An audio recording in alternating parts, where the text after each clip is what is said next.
사독을 공부했습니다. 사독은 항상 맑고 깨끗해야 된다. 입도 입 조금만 1시간만 입 딱 다물고 있으면 어떻게 돼요? 냄새가 날 것 같죠? 그것처럼 입이 청결해야 됩니다. 입이 청결해야지 머리도 맑아지는 거예요. 그래서 양치질을 해야 됩니다. 그러면 머리도 맑아지고, 이목구비가 맑으면은 머리도 맑다. 머리가 맑으면 공부를 잘하게 돼 있다. 그러면 피부가 맑고 깨끗하다. 이게 뭡니까? 이렇게 연결되어 있습니다. 연결되어 있습니다. 그래서 판검사들 보면요, 피부 나쁜 사람 별로 없습니다.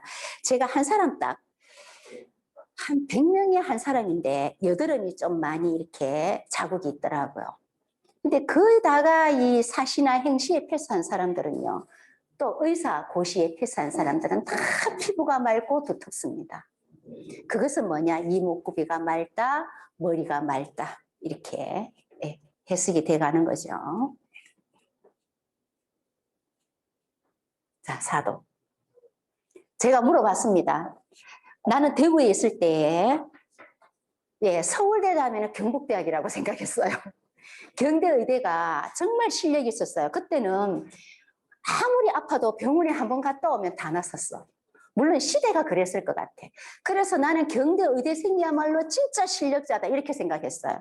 근데 이제 여기에 경기도 와서 이제 보니까 막 일주일 병원 다녀도 안 낫더라고. 그래서 내가 했는데, 이제 은연중에 내가 영등포에서 이 상법 강의를 하면서 산부인과 의사를 만났는데 그 경대의대를 나왔더라고요. 근데 내가 물어봤어요. 선생님은 고등학교 시절, 고3 시절에 며칠까지 밤샘이 했습니까? 내가 물어봤어요. 우리는 하루만 밤샘이 하면 어때요? 하루만 밤샘이 해도 그 이튿날 해롱해롱, 그죠? 정신 못 차리잖아. 근데 이 선생님은 자기는 시험을 일주일 치면은 일주일 동안 2~3시간으로, 2~3시간 자면서 시험 쳤다 그러더라고. 그럼 뭐냐? 2~3시간 자면서 시험 쳐도 있잖아요. 멀쩡한 겁니다. 오히려 더 윤택하고 맑고 깨끗하고, 그죠? 그러면서 이제 그 사람이 이제 산부인과 의사를 하는데 그 상법을 배우러 왔더라고요, 그분이. 그런데 중요한 건 뭐냐? 그분들은 그렇게 잠을 안 자고 공부해도 피부가 윤택하고 맑다라는 겁니다. 그래서 이 피부가 안다라는 거예요. 안다. 밤을 새워도 공부를 하면서 밤을 새웠느냐, 도둑질하면서 밤을 새웠느냐, 거기에 따라서 이 이목구비의 형태가 달라지고 빛이 달라진다라는 거예요. 이게 무서운 거 아닌가요? 이거 무서운 겁니다. 하늘만 알고 땅만 알고 나만 알아. 내가 예를 들어서 도둑질을 한다 그러면 아무도 몰라. 그런데 내 모습, 내 손금은 뭡니까? 도둑놈으로 그려가고 있어요. 아무도. 그래서 참 무서운 공부이기도 합니다. 이 공부를 하면은 자기 몸을 함부로 두지 않습니다. 한동안. 왜냐? 두려워서. 두려움을 갖게 하기 때문에 나쁜 짓을 안 하죠. 저절로 이 관상이 좋아지는 겁니다. 이 공부를 하게 되면 두려움이 생기기 때문에 가려서 생각하고 가려서 하게 되고, 그죠? 그렇기 때문에 시간이 가다 보면 자기 관상이 좋아지면서 어때요? 삶이 좋아진다라는 거예요. 무서운 공부다라는 거죠. 그래서 자기가 무엇을 하고 있느냐, 무슨 생각을 하고 있느냐. 사회에서 많이 얘기하잖아요. 긍정적으로 생각해라, 긍정적으로 말해라, 좋은 말해라, 말이 시가 된다. 그게 있잖아요. 다 이 관인법에 들어있는 겁니다. 그게 다 관인법에 들어있는 겁니다. 자, 귀 얘기했고요. 자, 코. 코도 그렇습니다. 코도 항상 습이 유지되어 있어야 됩니다. 그래야지 코딱지가 생기면서 공기를 걸러주죠. 마이상법에는 이렇게 나와 있습니다. 코는 폐다 이렇게 나와 있습니다. 왜냐? 숨을 코로 쉬면은요, 폐로 들어가잖아요. 그러면 코가 적당한 습이 유지되어 있으면 공기를 한번 걸러주죠. 걸러주고 또 기관지로 들어가면서 또 걸러주죠.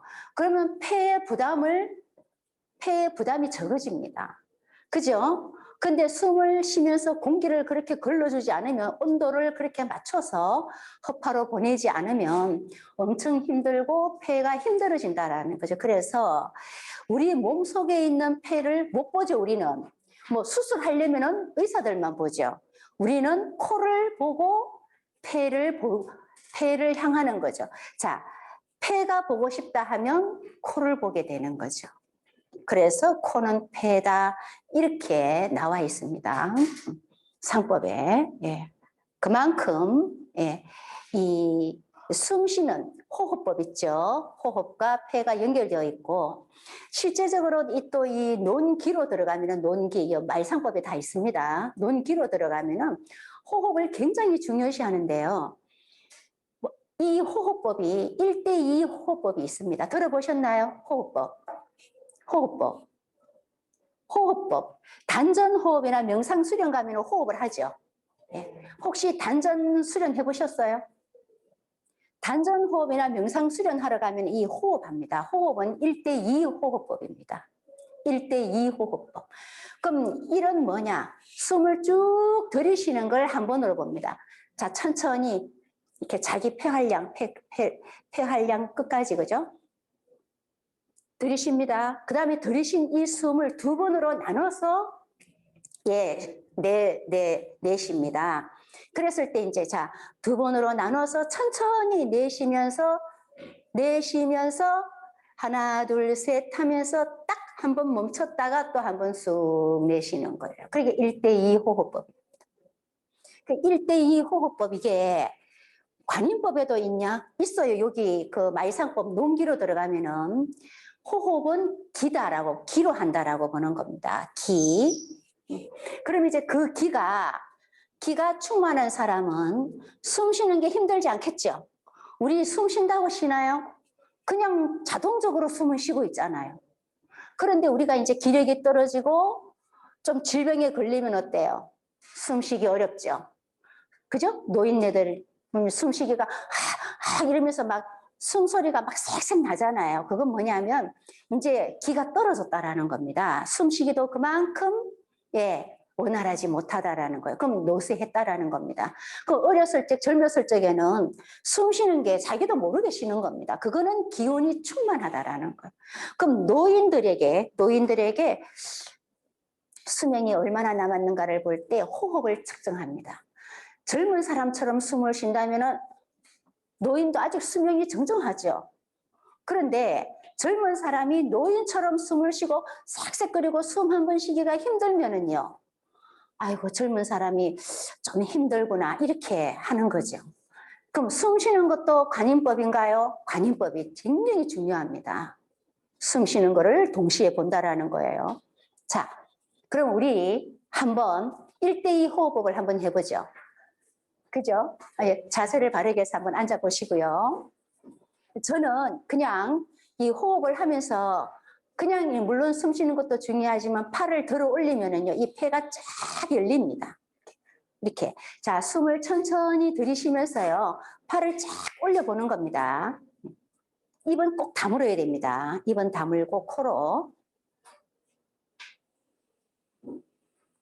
그럼 어깨까지만 다 올리는 겁니다. 이렇게. 그럼 여기까지 이제 폐가 이제 뭡니까? 공기가 찼겠죠. 자, 그러면서 이제 팔을 서서히 내리면서 조금씩 천천히 내쉽니다. 내쉬면서 딱 멈춰서 하나, 둘, 셋 이렇게 쉬는 거죠. 이게 이제 1:2 호흡법이라고 얘기합니다. 대체적으로 이 그 호흡법은요, 건강에 있어서도 굉장히 요구되는 겁니다. 우리가 감기 같은 걸리고 몸이 아프면은요, 막 병원부터 쫓아가잖아, 우리는. 근데 평소에 이 호흡법을 해놓으면은요, 단전에 힘 생기고, 이 가슴에 힘을 생기면서 면역성이 더 강해지는 겁니다. 그래서 이제 코 얘기가 나와서 제가 말씀을 드리고 있는데, 자, 숨을 들이쉴 때는 기장살도 모을 수 있을 정도로 쫙 빨아들여줘. 우리가 팔운공 하는 사람들 보면 어때요? 이렇게 하잖아요. 그죠? 팔운공 하는 거 보면 막 이렇게 하죠. 이게 호흡하면서 하는 것 같아요. 하고 이제 내쉴 때는 머리카락도 흩날릴 정도로 이렇게 내쉬는 그런 호흡법이 있습니다. 1대2 호흡법요. 조금 생소한 얘기인 것 같아서 여러분들에게 소개를 드렸고요. 그만큼 관상을 한다고 해가지고 얼굴만 뚫어지게 쳐다보는 게 아니고 얼굴을 봄과 사독과 오간 공부했죠. 사독과 오간이 다 얼굴에 있죠. 자, 얼굴을 보면서 그 사람이 숨을 어떻게 쉬는가, 그 사람의 성정, 이 감정과 이성이 어떻게 배치되어 있는가, 그죠? 이제 그런 것들을 살피면서 이목구비를 보는 거예요. 조금 이해가시죠? 네. 그러면서 일거수일투족을 놓치지 않습니다. 일거수일투족을. 우리가 이런 거죠. 예를 들어서 놀러 갈 때는요. 데이트하러 가고 놀러 갈 때는 천천히 세워라 내워라 이렇게 팔도 뭐 자유롭게 흔들고 가죠. 근데 누가 병원에 입원했다 그러면은요. 걸음이 달라지고 이 모습이 달라지는 겁니다. 그러면 우리가 말을 안 해도 어머 저 사람 급한 일 있나 보다 이렇게 하잖아요. 그게 드러나는 상이다라는 거, 상. 드러나는 상이다.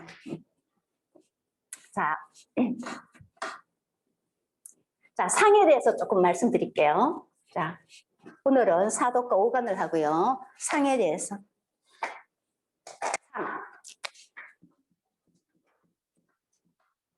상.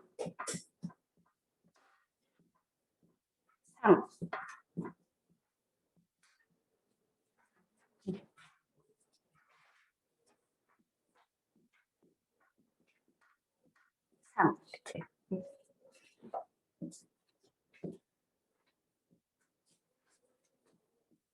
자, 다 상입니다. 모양상.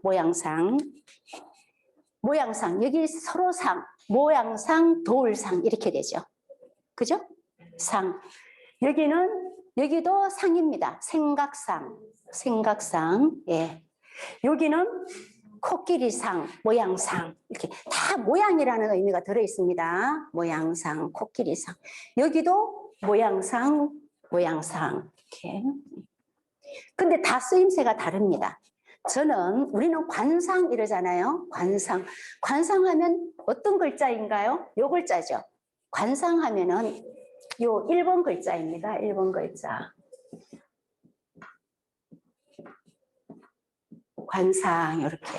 관상.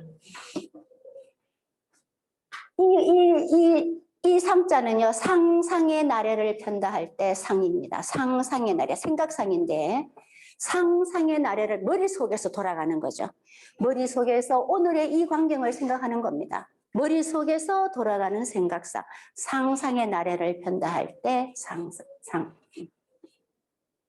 여기 상은요. 눈에 보이지 않는 것을 말하는 상입니다. 기상청 이러면 바람이 부는 거 보이나요? 그죠? 기상청. 눈에는 보이지 않는데 있어. 그 상자입니다. 눈에는 보이지 않는데 분명히 있어. 바람과 같은. 덥죠? 더운데 눈에 보이나요? 안 보이죠? 그 상자입니다. 자, 그러면 이제 이 사람 인변의 이 코끼리상, 요거는요. 사진과 같은 겁니다. 초상화 상이죠. 이 상자가 있잖아요. 몇 개가 되는데 그 쓰임새가 다 달라요. 그죠? 우리가 말하는 것은 도울상, 나무목의 눈목자죠. 그러면 사람을 어떻게 보느냐? 나무를 보듯이 보는 겁니다.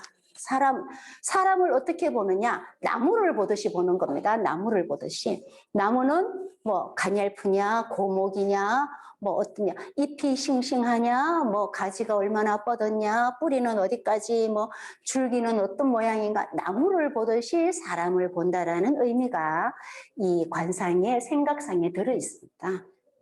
나무를 보듯이 본다.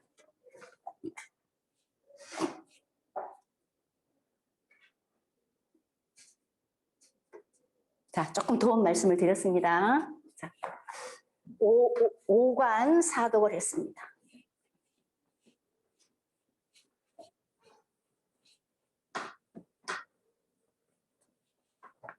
자, 그러면 우리가 상정 2부, 중정 2부, 하정 2부, 그래서 6부를 했습니다. 상중하, 천인지, 천인지 3제도 했습니다. 천인지 삼재도 하고 상정, 중정, 하정,